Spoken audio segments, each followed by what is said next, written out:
Hello and welcome to CTV News Channel. I'm Scott Hurst. We begin with the latest breaking news from the Vatican, where we are now seeing black smoke coming from the newly installed chimney on the Sistine Chapel, where 133 cardinals are inside deciding who will be the next pope.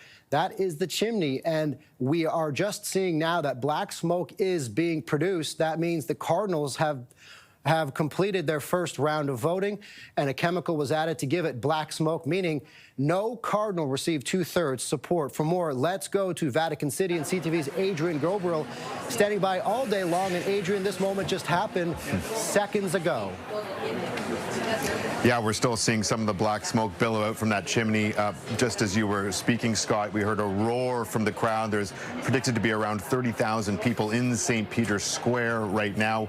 We heard them cheer and erupt. Many had been waiting in line all day long, waiting to see now. This is day one of the conclave. We weren't expecting to see white smoke. If there was white smoke, well, we would have selected a new pope. Though this did take longer than many were anticipating. It was at about 4:30 this afternoon that 133 cardinals, the largest group ever, entered into the Sistine Chapel for day one of the conclave. We're actually expecting to see black smoke at about an hour and a half ago, taking a little bit longer than we had anticipated. I'm joined by author, Vatican correspondent, Gerard O'Connell. Jerry, we've been waiting here. We've been musing for some time now, and you were remarking this is taking a long time. Some thoughts as to a perceived delay, let's call it. No, I've calculated now. I've been calculating. I reckon they finished taking the oath at about 5:40, 5:45. Then a preacher came, and maybe he spoke for 20 minutes, maybe half an hour. So it meant that then they would have to choose scrutineers. It meant they would not have started voting before 6:15. There are 133 people. Each one has to leave his seat, go to the altar, take the vote, put it down, and come back. So it will take about a minute each. So we're talking about 2 hours. So that would take it from 6:15 to 8:15. And then they have to be counted. And the counting process is not rapid. They're not using modern technology. They're passing it from one to another to three people. Yes. And so I reckon the counting process, and then the ballots have to be burnt before the smoke comes up. So I had calculated we'd have it by 9 o'clock, and but it raises a question. How will the rest of the ballots go? There's supposed to be 2 tomorrow morning, and if necessary, 2 more in the afternoon, and this is taking longer than it historically has. Yes, if it takes 2.5 hours each, it means, and they start at 9 o'clock, they will not finish before 1 tomorrow, so we could expect smoke around 1 tomorrow. And again, I expect black smoke. I don't expect white smoke.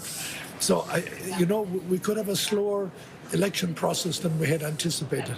And I told you, the 2 cardinals told me we could be still waiting Friday and maybe Saturday. And we're going to have to wait and see. Before we let you go this evening, we now know that there's black smoke. We know that a new pope has not been selected. But what do you imagine that the cardinals may have gleaned from this evening here in Vatican City?